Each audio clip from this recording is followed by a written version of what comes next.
ലോകത്തിലെ അഞ്ചാമത്തെ വിമാനത്താവളമായ ഹീത്രൂ വിമാനത്താവളത്തിന് എന്താണ് കഴിഞ്ഞ കുറച്ച് ദിവസം മുൻപ് സംഭവിച്ചത്? വിമാനത്താവളം അടച്ചിട്ടതിലൂടെ ഉണ്ടായ നഷ്ടം എന്തൊക്കെയാണ്? ആ വലിയ പൊട്ടിത്തെറിക്ക് കാരണം എന്താണ്?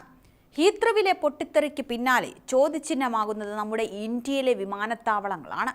ഇതൊരു സൂചന മാത്രമാണെന്നാണ് വിദഗ്ധർ പറയുന്നത്.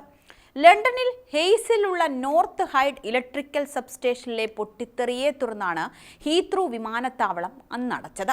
പിന്നീട് പ്രവർത്തനം പുനരാരംഭിച്ചെങ്കിലും വിമാനത്താവളത്തിലേക്ക് വൈദ്യുതി നൽകുന്ന സമീപത്തെ സബ്സ്റ്റേഷനിൽ വൻ തീപിടുത്തമുണ്ടായതാണ് ഈ പ്രതിസന്ധിക്ക് കാരണമായത്. പ്രവർത്തനം തടസ്സപ്പെട്ടത് മൂലം യാത്രക്കാർക്കും വിമാനത്താവളത്തിനുമുണ്ടായ ബുദ്ധിമുട്ടുകൾ പരിഹരിക്കാൻ ദിവസങ്ങളോളം വേണ്ടി വന്നേക്കുമെന്നാണ് നിഗമനം. എന്നാൽ ഹീത്രൂയിലെ സംഭവം ആഗോള എയർലൈൻ മേഖലയിലെ ഒറ്റപ്പെട്ട സംഭവമല്ല. ഹീത്രൂ സംഭവം ഒരു പ്രവർത്തന തടസ്സം മാത്രമായി കാണാനാകില്ലെന്നും മൊത്തം വ്യോമയാന മേഖലയ്ക്കുമുള്ള മുന്നറിയിപ്പാണെന്നുമാണ് വിദഗ്ധർ ചൂണ്ടിക്കാട്ടുന്നത്.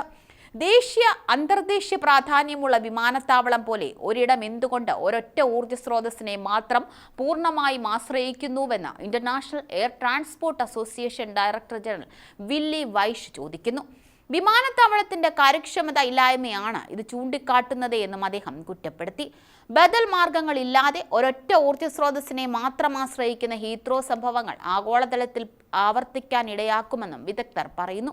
മാത്രമല്ല, സോളാർ, വിൻഡ്, ഡീസൽ ജനറേറ്ററുകൾ തുടങ്ങിയ ഓൺസൈറ്റ് വിതരണമോ ഇല്ലാതൊരൊറ്റ ബാഹ്യ വൈദ്യുതി സ്രോതസ്സിനെ ആശ്രയിക്കുന്നതിന്റെ അപകടങ്ങളും വിദഗ്ധർ തുറന്നു കാട്ടുന്നുണ്ട്. എയർ ട്രാഫിക് കൺട്രോൾ ടവറുകൾ, റൺവേ, ലൈറ്റിംഗ് എന്നിവ വൈദ്യുതി തടസ്സമില്ലാതെ പ്രവർത്തിക്കേണ്ടവയാണ്. ഇന്ത്യൻ വിമാനത്താവളങ്ങളും ഇത്തരം പ്രതിസന്ധികളുടെ ഭീഷണി നേരിടുന്നുണ്ട്. 2 പാസഞ്ചർ ടെർമിനലുകളും 1 കാർഗോ ടെർമിനലുമുള്ള ഇന്ത്യയിലെ രണ്ടാമത്തെ വലിയ വിമാനത്താവളങ്ങളായ മുംബൈ വിമാനത്താവളത്തിൽ പ്രതിദിനം 26.9 മെഗാവാട്ട് വൈദ്യുതിയാണ് ഉപയോഗിക്കുന്നത്. 2 വൈദ്യുതി സ്രോതസ്സാണ് വിമാനത്താവളത്തിന് ഉള്ളതെന്ന് മുംബൈ ഇന്റർനാഷണൽ എയർപോർട്ട് ലിമിറ്റഡ് വക്താവും പറയുന്നു. ഒരു സ്രോതസ്സിന് തകരാർ സംഭവിച്ചാൽ മറ്റൊന്നിന് വൈദ്യുതി ലോഡിന്റെ 100% തടസ്സമില്ലാതെ ഏറ്റെടുക്കാൻ കഴിയും. ഇതിലൂടെ പ്രവർത്തന തുടർച്ച ഉറപ്പാക്കാനും സാധിക്കും. ഓരോ ടെർമിനലിനും ഒന്നിലധികം പവർ സ്റ്റേഷനുകളിൽ നിന്നാണ് വൈദ്യുതി ലഭിക്കുന്നത് എന്നും വക്താവ് വ്യക്തമാക്കി. ഒരു തടസ്സം മാത്രമല്ല, തുടർച്ചയായ 2 തടസ്സങ്ങൾ ഉണ്ടായാൽ പോലും പ്രവർത്തനം നിർത്താതെ തന്നെ കൈകാര്യം ചെയ്യാൻ സാധിക്കുന്ന തരത്തിലാണ് ഈ സംവിധാനം രൂപകൽപ്പന ചെയ്തിരിക്കുന്നത്. ടെർമിനലുകൾക്കും എയർഫീൽഡിങ്ങിനും 30 മെഗാവാട്ട് ശേഷിയുള്ള സ്വന്തം ഡീസൽ ജനറേറ്ററുകളുമുണ്ട്.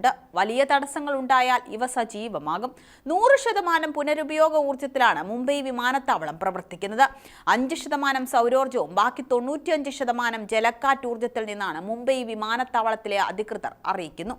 തടസ്സമില്ലാതെ പ്രവർത്തനം ഉറപ്പാക്കുന്ന മികച്ച വൈദ്യുത സംവിധാനങ്ങളാണ് വിമാനത്താവളത്തിൽ ഉള്ളത് എന്നാണ് ബംഗളൂരു ഇന്റർനാഷണൽ എയർപോർട്ട് ലിമിറ്റഡ് അധികൃതർ പറയുന്നത്. 4 സ്വതന്ത്ര സപ്ലൈ ലൈനുകളിൽ നിന്ന് വൈദ്യുതി ലഭിക്കുന്ന ബേഗൂർ സബ്സ്റ്റേഷനിൽ നിന്നാണ് ബംഗളൂരു വിമാനത്താവളത്തിലേക്ക് വൈദ്യുതി വിതരണം ചെയ്യുന്നത്. ബേഗൂർ സബ്സ്റ്റേഷനിൽ ബംഗളൂരു ഇന്റർനാഷണൽ എയർപോർട്ട് ലിമിറ്റഡ് പ്രത്യേക ട്രാൻസ്ഫോർമറുകളും സ്ഥാപിച്ചിട്ടുണ്ട്.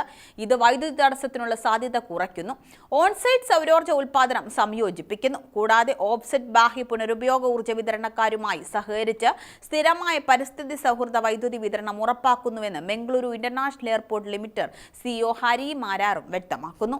ഇന്ത്യയിലെ പല വിമാനത്താവളങ്ങളും ഇപ്പോഴും ആധുനിക സംവിധാനങ്ങൾ രൂപകൽപ്പന ചെയ്യുന്നതിന് മുൻപുള്ള അടിസ്ഥാന സൗകര്യങ്ങളാണ് ഉപയോഗിക്കുന്നത്. പല വിമാനത്താവളങ്ങളും കാലഹരണപ്പെട്ട പവർ ഗ്രിഡുകൾ, കേന്ദ്രീകൃത ഊർജ്ജ വിതരണം, നവീകരിക്കാൻ ബുദ്ധിമുട്ടുള്ള പഴയ IT സംവിധാനങ്ങൾ എന്നിവയാണ് ഇപ്പോഴും ആശ്രയിക്കുന്നത്. ലോകത്തിലെ മിക്കവാറും വിമാനത്താവളങ്ങളും ഹബ്ബുകളും 2050 നെറ്റ് സീറോ കാർബൺ എമിഷൻ എന്ന ലക്ഷ്യത്തിലേക്ക് നീങ്ങുകയാണ്. ഇന്ത്യ 2070ലേക്കാണ് ഇത് മാറ്റിവെച്ചിരിക്കുന്നത്. വാഹനങ്ങൾ മുതൽ വിമാനങ്ങൾ വരെയുള്ള എല്ലാത്തിനും വൈദ്യുതി ആവശ്യമായി വരുന്നതിനാൽ വരും വർഷങ്ങളിലെ വിമാനത്താവളങ്ങളിലെ വൈദ്യുതിയുടെ ആവശ്യകത കുത്തനെ ഉയരുകയും ചെയ്യും.